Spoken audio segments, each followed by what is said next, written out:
Bonjour Alexandre Bonjour. Chantry, merci d'être notre invité. Vous êtes une des figures lilloises des Gilets jaunes. À quoi faut-il s'attendre cet après-midi? Cet après-midi, comme les 3 premiers actes précédents, tous les samedis, les Gilets jaunes manifestent, les Gilets jaunes se mobilisent. Aujourd'hui, il ne faut pas lâcher, parce qu'on voit très bien qu'en 3 jours, le gouvernement est déjà en train de changer de ton.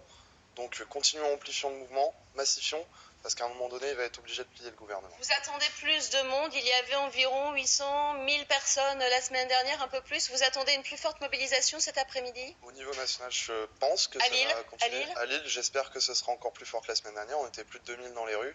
Là, il y a les lycéens, les étudiants, on a aussi vent des routiers, des motards qui vont nous rejoindre. Donc on espère vraiment que ce cortège se déroule bien. Ce cortège, c'est un cortège pacifique. C'est le lieu où chaque semaine, chaque samedi, tous les gens qui ne manifestent pas dans des actions un peu musclées peuvent se retrouver. On parle d'enfants, on parle de personnes âgées.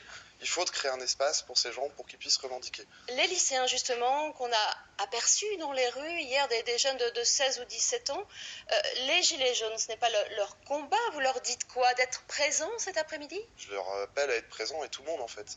Les Gilets jaunes, ça peut être le moment de convergence de toutes les luttes en fait. Aujourd'hui, on a besoin de ça. Il faut l'union pour pouvoir gagner. On ne peut pas avoir chacun notre petite lutte, chacun de notre côté. Il faut qu'on soit ensemble, sinon on ne gagnera pas. Comment vous allez assurer la sécurité? On a des gens bénévoles, des volontaires, des gens qui ne sont pas expérimentés là-dedans, mais qui vont assurer le cortège. Et voilà, on a déjà mis en place des équipes, on va en mettre d'autres en place.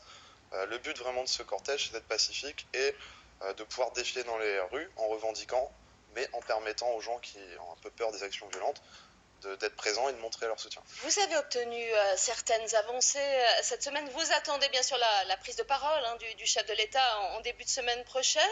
D'ailleurs, ce président, vous l'écoutez encore ou vous le méprisez?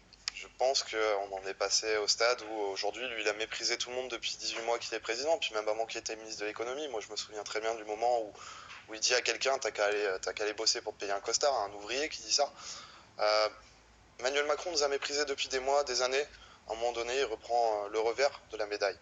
Aujourd'hui, on l'écoute, mais on sait très bien que ce sont des paroles en l'air. Le moratoire, par exemple, c'était pas ce qu'on attendait. Merci d'avoir répondu Merci à vous. à nos questions. Et justement, les Gilets jaunes et leur